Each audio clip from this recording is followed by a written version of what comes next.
Thomas and Bertie. One day, Thomas was waiting at the junction when a bus came into the yard. "Hello," said Thomas. "Who are you?" "I'm Bertie," said the bus. "Who are you?" "I'm Thomas. I run this branch line." Bertie laughed. "Ah, I remember now," he said. "You were stuck in the snow. I had to take your passengers, then Terence the tractor had to pull you out. I've come to help you with your passengers today." "Help me," said Thomas crossly. "I can go faster than you," he said, going bluer than ever and letting off steam. "You can't," said Bertie. "I can," huffed Thomas. "I'll race you," said Bertie. Their drivers agreed to the race.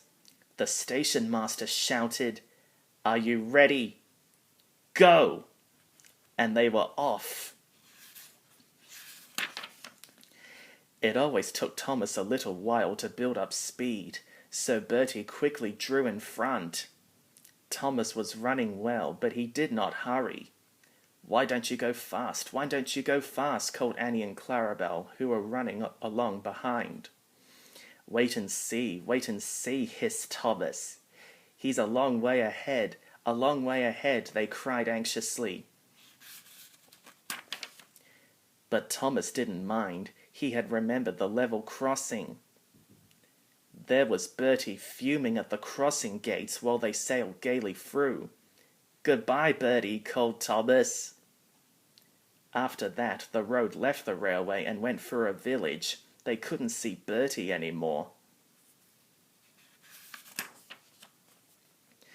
Before long, they had to stop at a station to let off passengers. "Peep, pip, peep, quickly please," called Thomas. Everybody got out quickly. The guard blew his whistle and off they went again. Come along," sang Thomas. We're coming along," said Annie and Clarabelle. Thomas looked straight ahead and whistled in horror.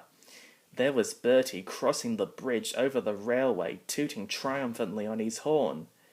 "Oh, dearie me, groaned Thomas. "Steady, Thomas," said Thomas's driver. "We'll be Bertie yet." Annie and Clarabelle joined in. We'll be Bertie yet, they sang. We'll do it, puffed Thomas bravely.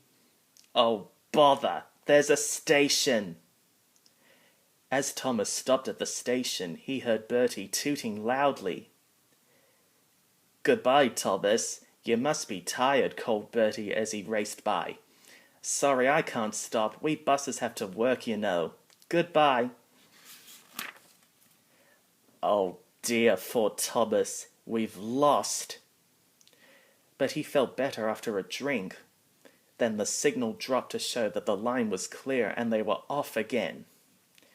As they rumbled over the bridge, they saw Bertie waiting at the traffic lights. When the lights turned green, Bertie started with a roar and chased on after Thomas again. Road and railway ran up the valley side by side. By now, Thomas had reached his full speed. Bertie tried hard, but Thomas was too fast.